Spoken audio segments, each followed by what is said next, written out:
I was born in South Korea and I grew up in a very artistic family. My father, he's an artist and he's an educator. And my mother, she's a fashion designer.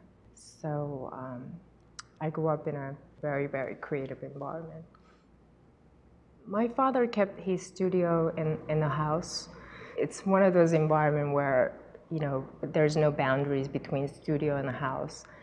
So, growing up in that kind of house and environment, I'll be just in and out of the studio and always picking up his best brush and trying to draw something on the wall. It's like it was our, toy. We were never necessarily given a toy that's bought in the store. It was like always very creative environment. We would make our own toys or,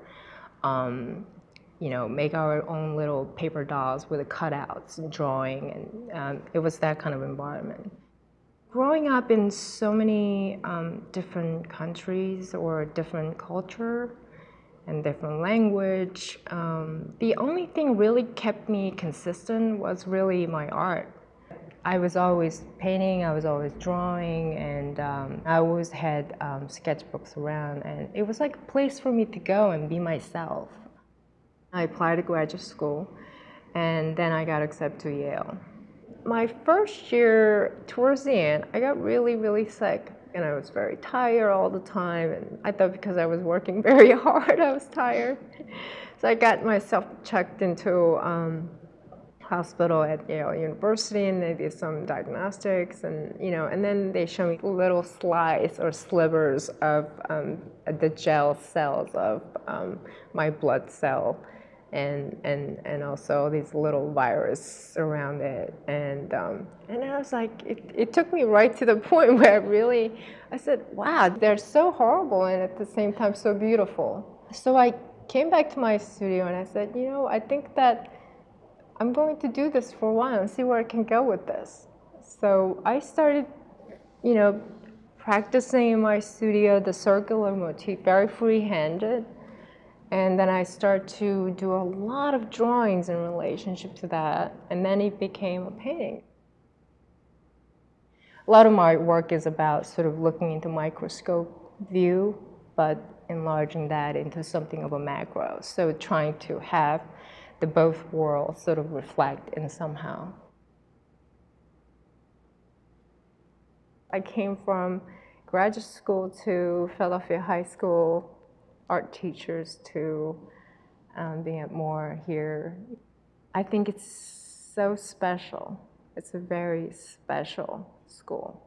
This is a very special place because there's no other place like this, literally. This is the only single-sex woman art college in the nation now.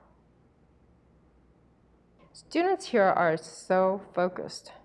I think that's what inspires me. It really does. Walking into a room full of this young and wonderful and energetic grouping of students who happen to be, my gender. I can relate to them, and I've been there. I know the struggle, and not just as a woman, but as a woman artist. The challenge is not so much about making a great work. For me, it's challenges that how we are understood in our society and how we are actually being looked at and reflected in our society, our roles as a female, and also that first, and then being a female artist. I really think that it's my job to teach them how to be, believe in what they do, and how to inspire others, how to be extremely motivated. Because art is not something you do because you feel like doing it, but it's like your life. And I don't know about any other industry or other field, other careers, but making art is like that. You sleep with it, you think with it. While you're eating dinner, you're still thinking about your painting. Art equals your life.